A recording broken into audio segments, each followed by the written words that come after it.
असा कर्व साईजचं जर ब्लाऊज तुम्हालाही मेजरमेंट टाकायचं असेल तर कसं टाकायचं हे मी या व्हिडिओमध्ये तुम्हाला सांगणार आहे.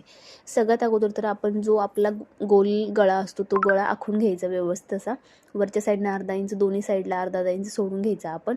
आणि त्यानंतरनं आपण किती कर्व आपल्याला हवा आहे त्यानुसार आपण त्याचे मेजरमेंट टाकून घ्यावं. मला 1 सेंटीमीटरचा हवा होता तर त्याप्रमाणे मी तिथे माप टाकून घेतला आहे. त्यानंतर सेम मार्किंग येण्यासाठी आपण एक थोडासा पुठ्ठाचा तुकडा घेतला आहे. त्यावर थोडीशी डिझाईन आखून घेतली आहे आणि त्याला कटिंग करून व्यवस्थित शेप दिला आहे, जेणेकरून आपला मेजरमेंट हे चुकणार नाही आणि प्रॉपर अशी फिनिशिंग येईल आपल्या कामाला.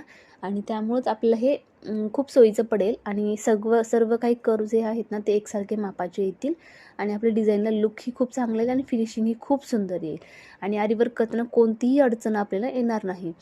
हे सगळी पुठ्ठ्याची मार्किंग मी करून घेत आहे आणि ही काही जणांना खूप अवघड वाटते ॲक्च्युली, पण या पद्धतीने जर तुम्ही केलं तर ही खूप सोपी मेथड आहे. कशी वाटली मला कमेंट करून नक्की सांगा. चॅनलवर नवीन असेल तर सबस्क्राईब करायला विसरू नका.